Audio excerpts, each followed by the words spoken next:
July 19th, 1943.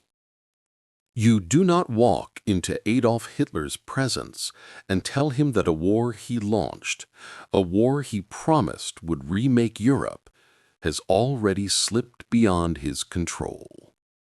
For years, this was the unbreakable rule of Axis leadership. His allies might complain, they might hesitate, they might beg for resources, men, aircraft, or fuel, but they never contradicted him. And they certainly never admitted defeat. From 1936 to 1943, Hitler's command hovered over every ally like a storm cloud. No matter how badly a campaign went, Greece, North Africa, the skies over Malta, the message remained the same: endure, counterattack, and never admit weakness. That was the expectation he enforced on every subordinate, every minister, every head of state who stood beside him. And Benito Mussolini was the symbol of that rule. The man who claimed Italians would march from Rome to the deserts of Africa. The man who shared Hitler's visions, his speeches, even his timing. He reinforced the myth that Axis power was unstoppable. He had to. His entire regime depended on it. But in 1943, Italian armies were shattered across 3 continents. The Mediterranean has become a graveyard for Italian ships, and Rome hears the footsteps of a British-American invasion, drawing closer by the hour. You are Mussolini. You have no victories left to boast of. And one man, your own chief of staff, tells you the truth you've avoided for months. Italy can no longer fight this war. And now you must confess that truth to Hitler. For 7 years the rule seemed absolute. But in 1943, one moment, one conversation shatters it. Vittorio Ambrosio is 63 years old, a career officer decorated in the First World War, respected across the Italian army as a steady, methodical mind in a regime built on theatrics. He is not a man of exaggerated gestures or bold propaganda. He is a planner, a realist, a soldier who understands numbers, supply, casualties, and limits. When he accepts the position of Chief of the General Staff in early 1943, he inherits the carcass of a broken military machine. North Africa, lost. The Italian Eighth Army on the Eastern Front, destroyed. Over 229,000 casualties, nearly 90,000 dead, thousands missing in the snow. The Air Force, crippled. The Navy, bottled up in port by Allied bombers. And at home, cities like Turin, Genoa, Naples, Palermo are burning under relentless American raids. Ambrosio walks through the military reports stacked on his desk.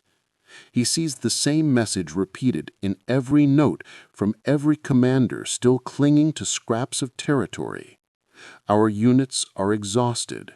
We cannot hold without supplies. We cannot fight without air cover.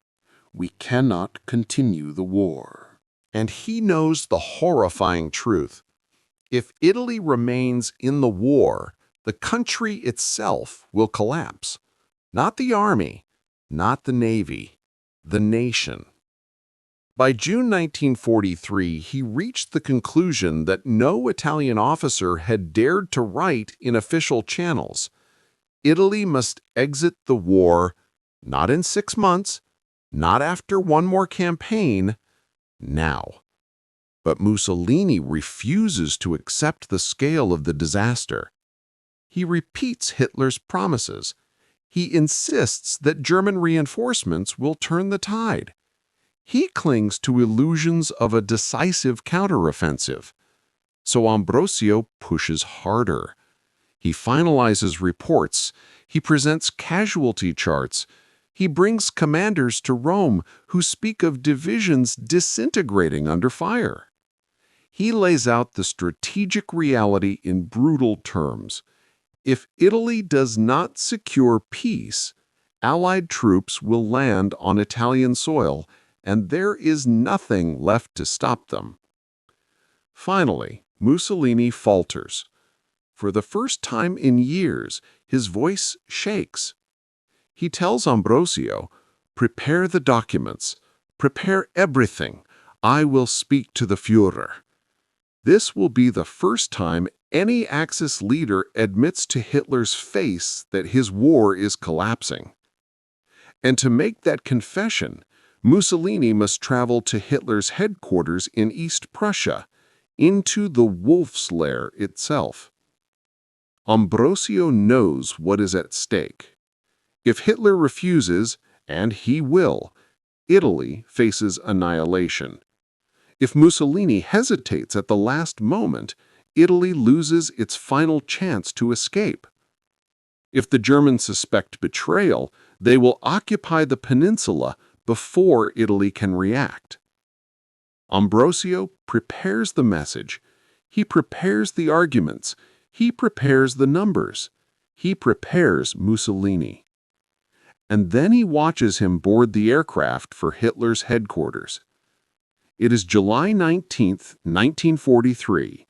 Mussolini lands at Rustenburg, the Wolfschanze, Hitler's private nerve center. The forest around it is thick, dark, and humid. Anti-aircraft towers rise like iron skeletons between the trees. Concrete bunkers line the narrow paths. Guards move with rigid discipline. You walk beside Mussolini. You hear nothing but the crunch of gravel. The air feels electrified with tension. Inside one of the reinforced conference huts, Hitler waits. He stands with a thick folder under his arm, eyes burning with the intensity Ambrosio has seen only in photographs. Before Mussolini can even open his mouth, Hitler launches into a tirade lasting nearly 2 full hours. He speaks of Sicily, how German troops are rushing to reinforce it. He speaks of Fortress Europe, how new defensive lines will stop any Allied invasion. He speaks of secret weapons, new aircraft, miracle counterattacks. You watch Mussolini shrink with each minute. He grows paler, quieter. His breathing becomes shallow. He cannot interrupt. He cannot redirect the conversation. He cannot fulfill his mission. At last, Hitler asks, "Now, Benito, how is Italy's situation?" This is it, the moment Ambrosio prepared him for, the moment that could save or doom the nation. But Mussolini hesitates. His eyes dart to the table. He stammers. He mutters something about temporary setbacks, about air pressure and supply difficulties. He is retreating into denial. Ambrosio feels cold. If Mussolini cannot deliver the truth, then everything is lost. So he steps forward. For a second, the German officers in the room straighten. Foreign chiefs of staff do not interrupt heads of state. But Ambrosio does. "Fur," he says firmly, "Italy is exhausted. Our forces can no longer maintain combat operations. We cannot continue the war without catastrophic consequences." Hitler freezes. His expression hardens. Ambrosio continues, detailing the exact numbers. "On the Eastern Front, we have suffered over 200,000 casualties. In North Africa, 130,000 men are killed, wounded, or captured. Our Air Force has lost half of its operational aircraft. Our Navy cannot sortie from port. We have insufficient fuel for sustained operations. And our homeland is under continuous bombardment. Italy must seek relief. Silence presses down like a physical weight. Hitler's jaw tightens. And then he speaks, cold, clipped, furious. Italy cannot leave the war. Italy must fight. Italy will fight. You have divisions. You have men. You have obligations. Ambrosio steps closer. His pulse thunders in his ears, but he does not look away. No, Führer. We have divisions on paper, not on the ground. We are fighting with battalions at half strength. Units are collapsing under minimal pressure. Morale is broken. If we continue, we risk internal collapse and civil unrest. Hitler snaps. Then the Italians must show more determination.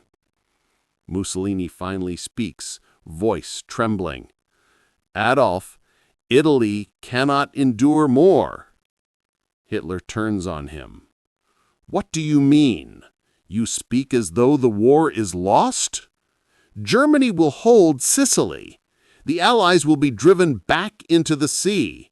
You must have faith in German resolve. Ambrosio hears the denial. He sees the delusion. The room feels like it's contracting around them.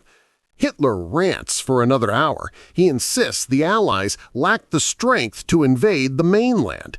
He promises new units. He lectures Mussolini about willpower. He berates Italian leadership. He rejects every argument, every number, every fact. Ambrosio sees Mussolini's last fragments of confidence dissolving. And then Hitler delivers the line that hits hardest. If Italy cannot fight, then Germany will take over Italian defense. We will bring in new divisions. We will command the front. Ambrosio understands the threat immediately. This is not helpful. This is an occupation. And he knows what this means. Germany suspects Italy's loyalty is cracking. They will not let their southern flank collapse. Not because of Mussolini, not because of Ambrosio, not because of anything Italy wants. The meeting ends with no agreement, no concessions, no hope. Hours later, outside the conference hut, Mussolini walks with slumped shoulders. His face is gray. His voice is barely audible. He did not listen. Adolf did not understand. He will not accept reality. Ambrosio sees it clearly now. Mussolini cannot lead any peaceful exit from this war. He is broken, defeated, politically dead.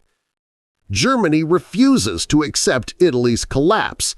Mussolini refuses to challenge Hitler's grip, and the Allies are preparing to invade the mainland.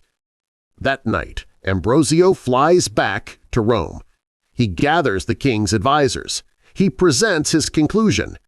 Mussolini cannot save Italy. He must be removed. The stage is set for the Grand Council of Fascism, for Mussolini's arrest, for Italy's attempt to break free. One disastrous meeting with Hitler sealed Mussolini's fate. And at this point of total crisis, if you find this kind of forgotten history and behind-the-scenes decision-making as fascinating as we do, we'd be honored if you'd hit that subscribe button. We believe these stories of courage, sacrifice, and strategic insight deserve to be told, and by subscribing, you help ensure they aren't forgotten. What they didn't know in that small wooden hut in East Prussia was how rapidly the consequences would unfold. Hitler leaves the meeting convinced Italy is wavering. He issues secret orders, Operation Achse, the immediate occupation of Italy if Mussolini falls or if Italy seeks peace. German paratroopers move into key airfields. Panzer Grenadier units prepare to seize Rome. SS divisions begin the quiet infiltration of northern Italy, ready to disarm Italian troops the moment the order drops. Hitler's generals report, Italy is no longer an ally. It is a liability. Meanwhile, in Rome, Ambrosio moves rapidly. He briefs King Victor Emmanuel III. He informs the leadership that the war cannot continue. He presents the details of Hitler's refusal, and he pushes for the only viable solution. Remove Mussolini, replace him with a leader who can negotiate with the Allies. This leads to the dramatic vote of the Grand Council, 19-7, declaring Mussolini unfit. He's arrested outside the Villa Savoia. Marshal Pietro Badoglio is appointed prime minister. But the true impact of that conversation in the Wolf Lair becomes clear when Germany activates Operation Achse. In a matter of 72 hours, German forces seize. Over 1 million Italian soldiers were taken prisoner. The entire northern half of the peninsula. All major ports except those closest to Allied lines. Every remaining Italian aircraft they can capture. This is the brutal price of telling Hitler the truth. What Ambrosio attempted, peace, turns into dismemberment. German divisions pour into Italy, determined to hold it at all costs. And the peninsula becomes one of the most violent battlegrounds of the entire war. Had Mussolini successfully persuaded Hitler, had Hitler actually listened, Italy might have exited the war with its army intact. But the shock of hearing Italy confess its collapse transformed Hitler's strategy overnight. He would rather occupy his ally than risk losing a single kilometer to the Allies. The conversation that was meant to save Italy becomes the spark that accelerates its destruction. In the aftermath, Vittorio Ambrosio is pushed aside. When Italy signed the armistice with the Allies in September 1943, he barely escaped German forces hunting for Italian officers deemed traitors. He lives the rest of his life quietly, far from public speeches or heroic memoirs. He died in 1958 at age 78, remembered by historians but rarely by the public. Benito Mussolini never recovered from that July meeting. Hitler rescues him months later during the dramatic Gran Sasso raid. But the man who once dreamed of empires never again controls his own destiny. He becomes the leader of a puppet state under German occupation, an emperor without a country. And Adolf Hitler? His reaction to Italy's weakness hardens into a conviction that every ally must be controlled, coerced, or replaced. This mindset shapes his later decisions in Hungary, Romania, and even within Germany itself. But this story matters now because it shows the human cost of denial, the cost of refusing to face reality, the cost of leaders who mistake loyalty for silence, and who punish truth when they need it most. General Vittorio Ambrosio risked everything, career, safety, even his life, to deliver a message no one else dared to speak.